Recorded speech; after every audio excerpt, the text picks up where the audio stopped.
Good morning friend, स्वागत है आपका हमारे चैनल ट्रायम्फेंट प्लेटफॉर्म पर। आज हमारा टॉपिक है silent future of constitution of India.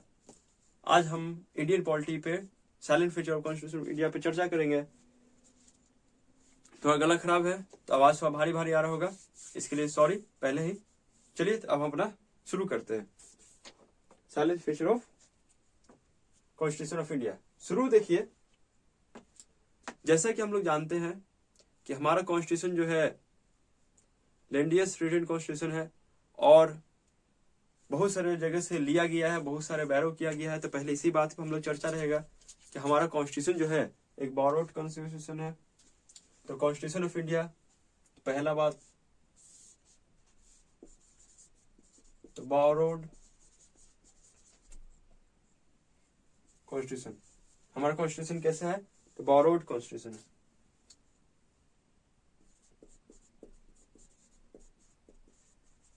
Borrowed constitution क्यों है? क्योंकि many of the provision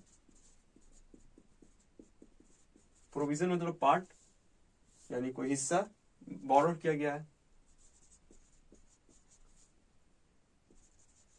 borrowed मतलब लिया गया है, टेकन फ्रॉम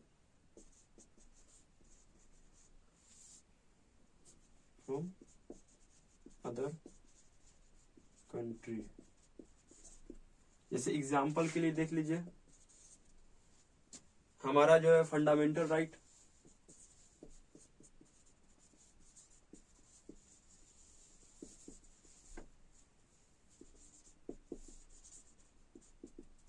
प्रोविजन यहां लिख लीजिए, प्रोविजन, और यहां पे कंट्री। कौन सा प्रोविजन कहां से लिया गया है? इससे जो है आपका एक सवाल पक्का है, किसी न किसी से पूछ लेता है। पक्का मतलब कभी न कभी पूछ ही लेता है, और बहुत सारे का सवाल भी से पूछा हुआ है। ये फंडामेंटल राइट्स कहां से लिया गया है? तो बोरोड फ्रॉम यूएसए। दूसरा प्रीएम्बल, हमारा जो प्रीएम्बल है वो कहां से लिया गया है? तो प्रीएम्बल हमारा कहां से लिया गया? ये भी यूएसए से लिया गया है। फिर तीसरा directive principle of state policy,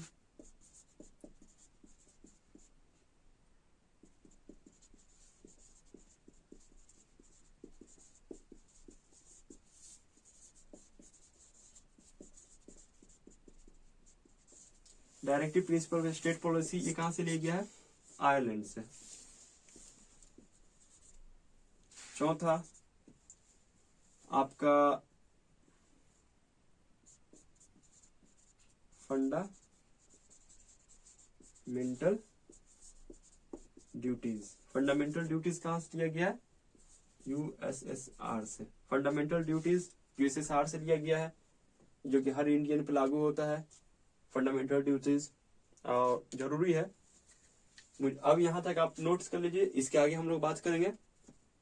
हम लोग का नेक्स्ट है कि हमारा जो कॉन्स्टिट्यूशन ऑफ इंडिया है इसे लेंथीएस्ट रिटन कॉन्स्टिट्यूशन कहते हैं। तो हम ये भी समझेंगे कि रिटन कॉन्स्टिट्यूशन किसे कहते हैं और अनरिटन कॉन्स्टिट्यूशन किसे कहते हैं, और रिटन कॉन्स्टिट्यूशन कहाँ है और अनरिटन कॉन्स्टिट्यूशन कौन कौन से देश में है, इस बात पे भी हम लोग बात करेंगे। तो हमारा इंडिया का जो कॉन्स्टिट्यूशन है ये वर्ल्ड का लेंथीएस्ट कॉन्स्टिट्यूशन है, लेंथीएस्ट रिटन कॉन्स्टिट्यूशन, सिर्फ कॉन्स्टिट्यूशन नहीं। तो हमारा constitution of India is world lengthiest written constitution, world lengthiest written constitution. अब हम लोग बात करते हैं रिटन कॉन्स्टिट्यूशन कहते किसे हैं। तो रिटन कॉन्स्टिट्यूशन का कहने का मतलब है, अगर हम लोग बात करें रिटन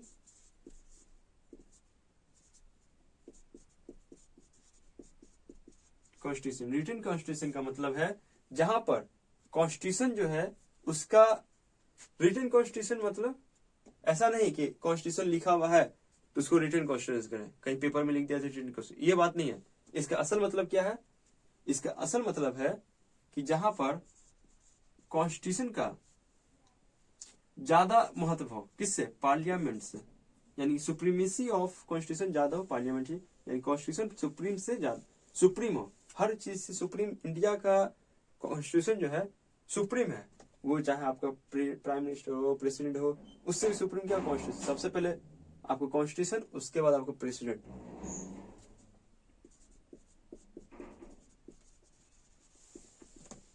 इसमें आपका कौन आ जाता है? आपका रिटन कॉन्स्टिट्यूशन इंडिया हो गया, फिर यूएसए में भी रिटन कॉन्स्टिट्यूशन है। यूएसए रिटन कॉन्स्टिट्यूशन का जो कंसेप्ट लाया था वो किसने लाया? वो भी यूएसए ने लाया। क्या कंसेप्ट?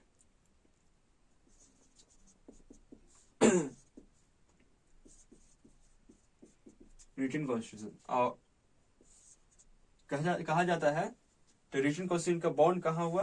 तो बॉन्ड जो है यूएसए में आया। Written constitution bond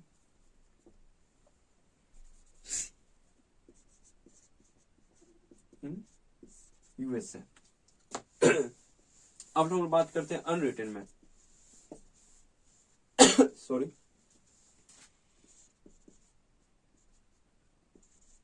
unwritten constitution. Unwritten constitution किसे कहेंगे?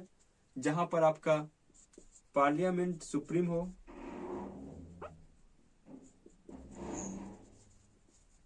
सुप्रीम हो किससे?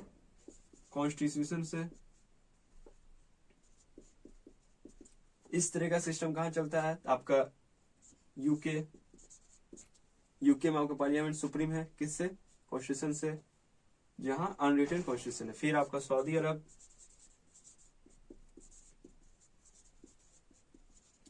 और आपका कनाडा।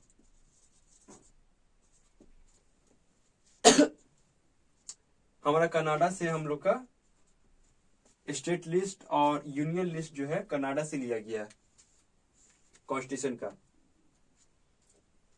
इसे नोट्स कर लीजिए। हमारा जो कॉन्स्टिट्यूशन है वो गारंटी करता है फंडामेंटल राइट्स का, और ये फंडामेंटल राइट्स है, ये रिमेडियल है in nature. Our constitution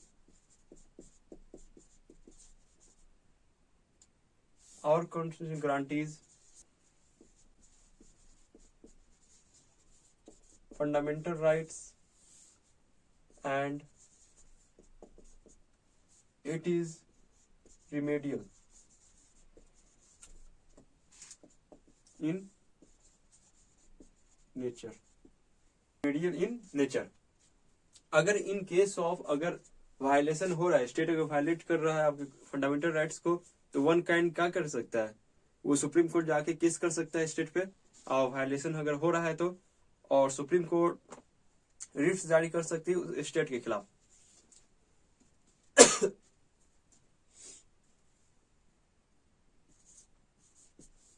if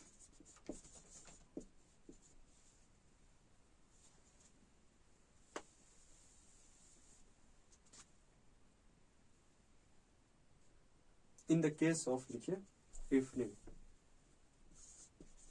in the case of violation, in the case of violation of fundamental rights, fundamental FR से fundamental rights, one can challenge the matter in Supreme court. अगर fundamental rights का state का violation हो रहा है तो कोई भी जाके सुप्रीम को मैटर को क्या कर सकता है? चैलेंज कर सकता है। कहा? Into supreme court. और जो है हमारा कॉन्स्टिट्यूशन जो है ये इंडिपेंडेंट जुडिशरी देता है। हमारा कॉन्स्टिट्यूशन क्या करता है? इंडिपेंडेंट जुडिशरी देता है। और हमारे कॉन्स्टिट्यूशन को क्या कहा जाता है?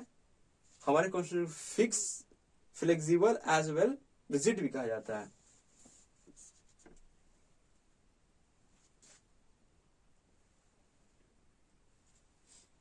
Our constitution is flexible as well as rigid। Flexible का कहने का क्या मतलब है? फ्लेक्सिबल कहने का मतलब है फ्लेक्सिबल कहने का क्या मतलब है? फ्लेक्सिबल कहने का मतलब क्या है? तो can be amended by parliament. Parliament में अभी आपको बताया पार्लियामेंट में क्या क्या आता है। आपका पार्लियामेंट में आएगा, ऐसे पिछला वीडियो है उसमें आप अच्छे से देख लीजिएगा, समझ लीजिएगा। यहाँ पे शॉर्ट में बता रहे हैं पार्लियामेंट में आएगा आपका लोकसभा प्लस राज्यसभा प्लस आपका president can be amended by the parliament. ये कहाँ आता है? आर्टिकल, इसका जिक्र कहाँ है? आर्टिकल 368 में। और रिजिड है, रिजिड कैसे है? Can't amended